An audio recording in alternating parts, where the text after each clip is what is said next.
আসসালামু আলাইকুম বন্ধুরা, এই ভিডিও ক্লিপটিতে আমরা একাধিক সাবজেক্ট থাকে এমন বাক্যকে বাংলা থেকে ইংরেজিতে ট্রান্সলেশন করার উপায় সম্পর্কে জানার চেষ্টা করব। ট্রান্সলেশন রিলেটেড বা ফ্রি হ্যান্ড রাইটিং রিলেটেড বিভিন্ন ভিডিও ক্লিপে আমি যে বিষয়টা বলে থাকি সেটা হলো, আমরা বাংলাদেশের অধিকাংশ মানুষ যখন ইংরেজিতে কোনো কিছু বলতে যাই বা কোনো কিছু লিখতে যাই তখন বাংলায় সেই ভাবনাগুলোকে আমরা মনের মধ্যে অর্গানাইজ করি, তারপরে সেটা ইংরেজিতে কনভার্ট করে লিখি কিংবা বলি। এটা বাংলাদেশের অধিকাংশ মানুষই আমরা ইংরেজিতে করি। যখন আমরা কোনো কিছু বলতে যাই তখন সেটা ভেবে নিয়ে তারপর ইংরেজিতে ট্রান্সলেট করি, প্রকাশ করি, এবং যখন কোনো কিছু লিখতে যাই সেটাও আমরা বাংলায় একটু একটু মনের মধ্যে সে ভাবনাগুলোকে আমরা ঘুরপাক করাই, তারপরে সেগুলো ইংরেজিতে আমরা কনভার্ট করে লিখি। ব্যাপারটাকে শুনে অনেক লম্বা বা অনেক লেন্দি মনে হচ্ছে যে হ্যাঁ ভাববো তারপরে লিখবো বা বলবো, এমনটা না। আসলে এটা খুবই প্র্যাকটিক্যাল একটা পদ্ধতি আমি বলতে পারি, যেটা আপনাকে খুব ইফেক্টিভ একটা রেজাল্ট আপনাকে এনে দিবে। যদিও ব্যাপারটা শুনতে একটু অন্যরকম মনে হয়, বাট এটা খুবই ইফেক্টিভ, বা এটা আসলে খুবই দ্রুতই হয়। যখন আপনি অভ্যস্ত হয়ে যাবেন ট্রান্সলেট করতে করতে, তখন আপনি এই জিনিসগুলো পারবেন করতে। তো যাই হোক, আমরা আমাদের মূল ভিডিও ক্লিপে চলে যাই। আমাদের মূল ভিডিও ক্লিপের বিষয়বস্তু হচ্ছে যে একটা বাক্যে একাধিক সাবজেক্ট যদি থাকে তাহলে সেই বাক্যটাকে আমরা বাংলা থেকে ইংরেজিতে ট্রান্সলেট করব কিভাবে। আমরা অনেক সময় দেখি যে একটা বাক্যে অনেকগুলো সাবজেক্ট আছে বা বাক্যটা অনেকটা লম্বা হয়ে যায়, তখন আমরা অনেক সময় ঘাবড়ে যাই যে আসলে বাক্যটাকে কিভাবে কোন জায়গা থেকে আমরা শুরু করব। তো যাই হোক, ঘাবড়ে যাওয়ার কিছু নেই, আমরা শুরু করি। প্রথম যে এক্সাম্পলটা আমরা দেখতে পাচ্ছি এখানে বলছে রাব্বি, রায়হান এবং রত্না ছুটিতে সিলেট যাচ্ছে। এখানে এটা প্রেজেন্ট কন্টিনিউয়াস টেন্স, যাচ্ছে। আমরা টেন্স সংক্রান্ত আলোচনা করেছি অন্যান্য জায়গায়, এখানেও একটু করে বলে দিব।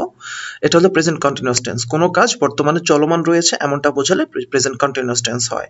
তাহলে রাব্বি, রায়হান এবং রত্না ছুটিতে সিলেট যাচ্ছে। তাহলে এখানকার সাবজেক্ট হলো কারা কারা, কে যাচ্ছে বা কারা কারা যাচ্ছে, যেটাকে আমরা বলছি কম্পাউন্ড সাবজেক্ট। তাহলে কারা কারা যাচ্ছে, সাবজেক্ট হচ্ছে রাব্বি, রায়হান এবং রত্না, এরা হচ্ছে সাবজেক্ট। আর তাহলে আমরা বসিয়ে ফেলবো রাব্বি, রায়হান এন্ড রত্না, এরা। আর যাচ্ছে, যাচ্ছে যেহেতু এটা প্লুরাল, সাবজেক্টটা হচ্ছে প্লুরাল, এর জন্য এখানে এবং প্রেজেন্ট কন্টিনিউয়াস টেন্স হওয়ার কারণে এখানে দিব আর গোয়িং। তাহলে Rabbi, Raihan and Ratna are going কোথায় যাচ্ছে? কোথায় যাচ্ছে? টু সিলেট। টু সিলেট, সিলেটে যাচ্ছে অন ভ্যাকেশন, ছুটিতে সিলেটে যাচ্ছে। তাহলে রাব্বি, রায়হান এবং রত্না ছুটিতে সিলেট যাচ্ছে।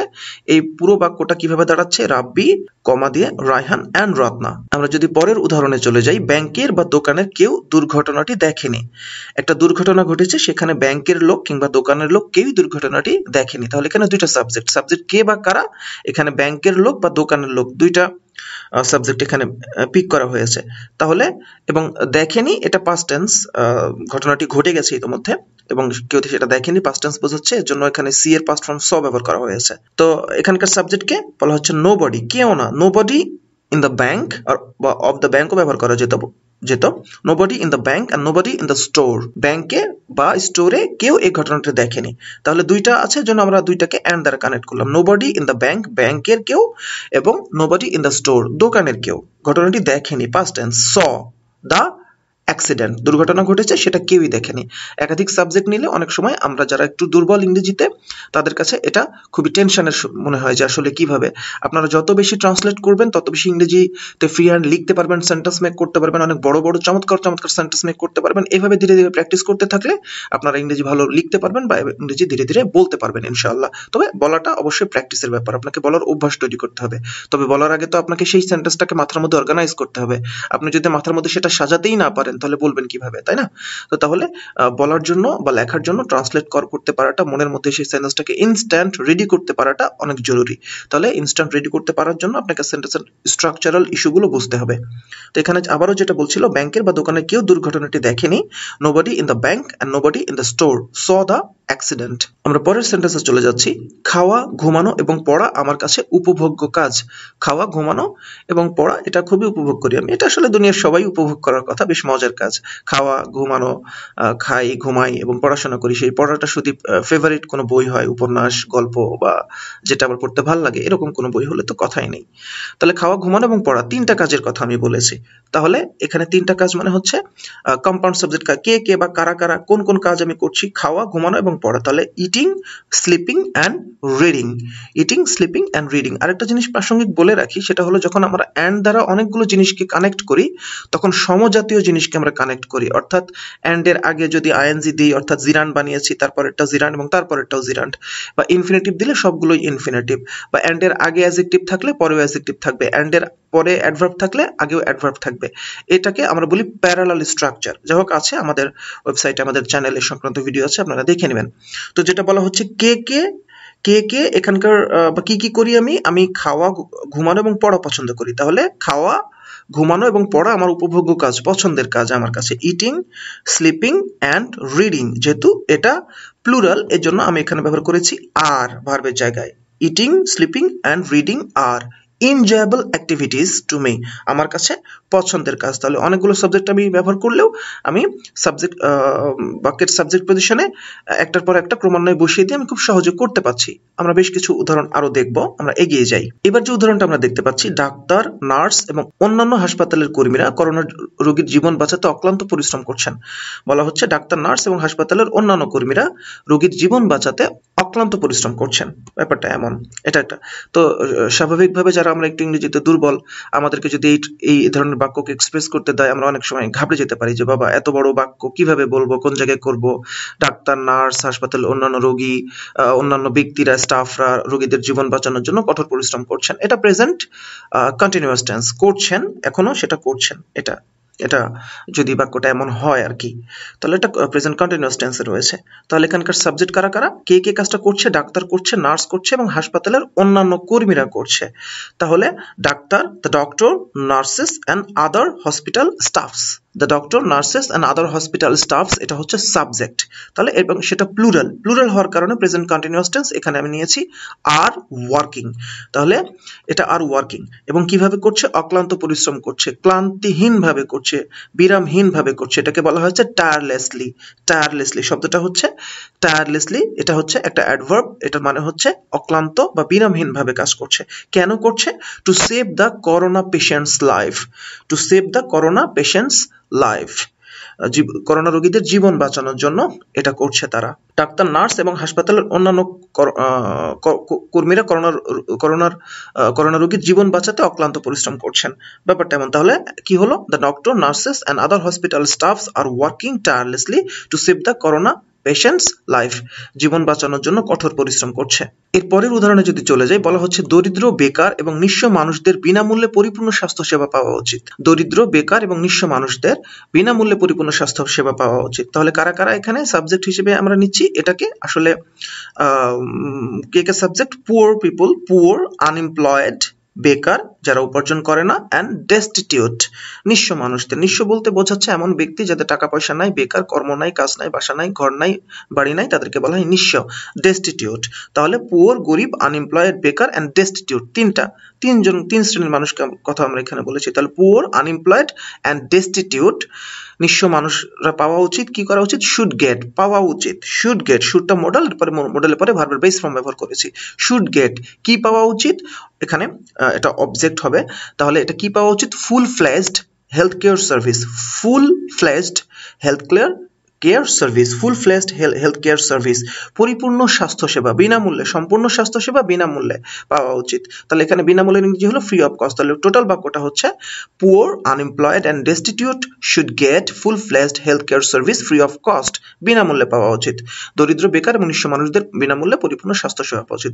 দরিদ্র, বেকার এবং নিঃস্ব, এরা হচ্ছে সাবজেক্ট। অনেকগুলো সাবজেক্ট আমি ব্যবহার করেছি এখানে। এরপরের যে উদাহরণটা আমরা দেখতে পাচ্ছি এখানে, মানুষ, প্রাণী এবং গাছপালা সমস্ত প্রাকৃতিক পরিবেশের গুরুত্বপূর্ণ উপাদান।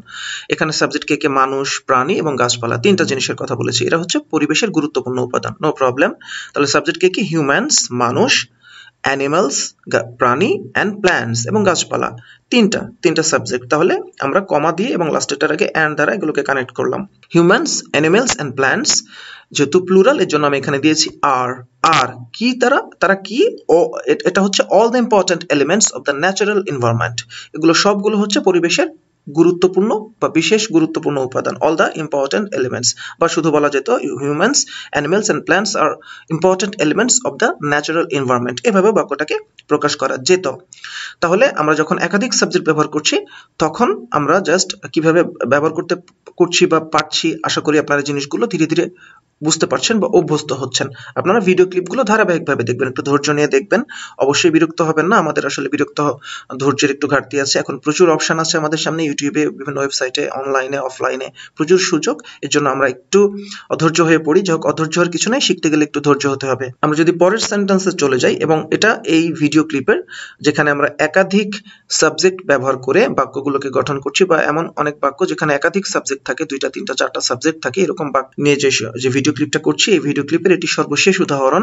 ঘন ঘন বন্যা, ঘূর্ণিঝড় এবং অন্যান্য প্রাকৃতিক দুর্যোগ খাদ্য সুরক্ষা নিশ্চিত করার জন্য বিশেষ সমস্যার সৃষ্টি করে। তাহলে এখানে সাবজেক্ট কি? ঘন ঘন বন্যা, ঘূর্ণিঝড় এবং অন্যান্য প্রাকৃতিক দুর্যোগ, এটা সাবজেক্ট। নরমালি এই বাক্যটাকে ঘন ঘন বন্যা, ঘূর্ণিঝড় এবং অন্যান্য প্রাকৃতিক দুর্যোগ খাদ্য সুরক্ষা নিশ্চিত করার জন্য বিশেষ সমস্যা সৃষ্টি করে, এই বাক্যকে যদি ট্রান্সলেট করতে দেওয়া হয় বা কাউকে লিখতে দেওয়া হয় বা কাউকে বলতে দেওয়া হয়, আমাদের অনেকেরই অনেক রকমের টেনশন শুরু হয়ে যাবে। এত বড় বাক্য, এত কঠিন কঠিন ওয়ার্ড, কোথায় শুরু করবো? না ভাই, খুবই কঠিন না। আমরা একটু খেয়াল করলেই বুঝতে পারবো যেটা খুব কঠিন না, সহজে আছে।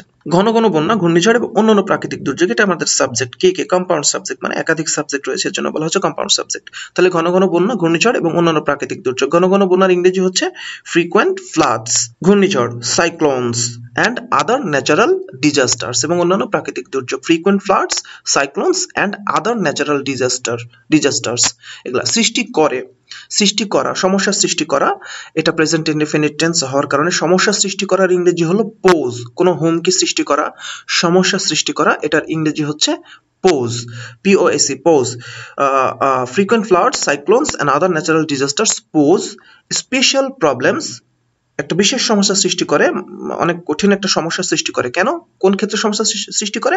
ফর অ্যাসিউরিং ফুড সিকিউরিটি, খাদ্য সুরক্ষা নিশ্চিত করার জন্য এই যে ঘন ঘন বন্যা, ঘূর্ণিঝড় এবং অন্যান্য প্রাকৃতিক দুর্যোগ নানা রকমের সমস্যা সৃষ্টি করে, সেই বিষয়টাই বলা হচ্ছে। তাহলে অনেকগুলো সাবজেক্ট থাকলেও টেনশনের কিছু নাই, জাস্ট সেগুলোর কমা দিয়ে এবং কনজাংশন দ্বারা যুক্ত করে সেগুলোকে বসাতে হবে। টেন্সটা বুঝতে হবে, ভোকাবুলারি অবশ্যই থাকতে হবে। ভোকাবুলারি ডেভেলপমেন্ট ছাড়া কোনো রাস্তা নেই, অপশন নেই, এগুলো করতে হবে। এখন অনেকে বলে, ভাই ভোকাবুলারি নাই, আমার পর্যাপ্ত ভোকাবুলারি স্টক নাই, তার জন্য কি আসলে করা যেতে পারে? এগুলোর জন্য আপনাদেরকে রিডিং হ্যাবিট গ্রো করতে হবে। আমরা সিঙ্গেল ভোকাবুলারি অনেকে পড়ে দেখি, ভোকাবুলারি মুখস্থ করে না, এটা ইফেক্টিভ কোনো ওয়ে না, এবং আপনি ভুলে যাবেন। আপনি 10টা 20টা পড়বেন, 10 দিন 15 দিন পর ভুলে যাবেন। এটা যাতে বেটার হলো আপনি নিউজ পেপার পড়বেন, পত্রিকা পড়বেন, যে ধরনের ইংরেজি বিভিন্ন জার্নাল আছে সেগুলো পড়তে ভালো লাগে সেগুলো পড়বেন, নোভেল পড়বেন, ইংরেজি বিভিন্ন বই, বিভিন্ন সংকলন, এগুলো পড়বেন, বুঝে পড়বেন। এখন বলতে পারেন যে বুঝতে পারি না, বুঝতে পারবেন না, এটা স্বাভাবিক। যদি পড়ার হ্যাবিট না থাকে তাহলে বুঝতে পারবেন না। 1 দিন 2 দিন 3 দিন 5 দিন 10 দিন 1 মাস 1.5 মাস 2 মাস একটু পড়তে হবে, পড়ে বুঝতে হবে। হাতের কাছে ফোন থাকবে, গুগল থেকে ট্রান্সলেট করে বুঝে নেবেন, জেনে নেবেন, আননোন ওয়ার্ডগুলো জেনে নেবেন, মার্ক করবেন, লিখবেন, এইভাবে একটু স্টাডি করবেন, ধীরে ধীরে এই জিনিসগুলো শিখে যাবেন ইনশাআল্লাহ। তাহলে আমাদের এই ভিডিও ক্লিপের যে বিষয়বস্তু ছিল যে একাধিক সাবজেক্ট থাকলে সেই বাক্যগুলোকে কিভাবে আমরা ইংরেজিতে কনভার্ট করি লেখার সময় বা বলার সময়, সেটাই ছিল আমাদের এই ভিডিও ক্লিপের মূল বিষয়বস্তু। বন্ধুরা, আশা করি উপকৃত হবেন। অসংখ্য ধন্যবাদ।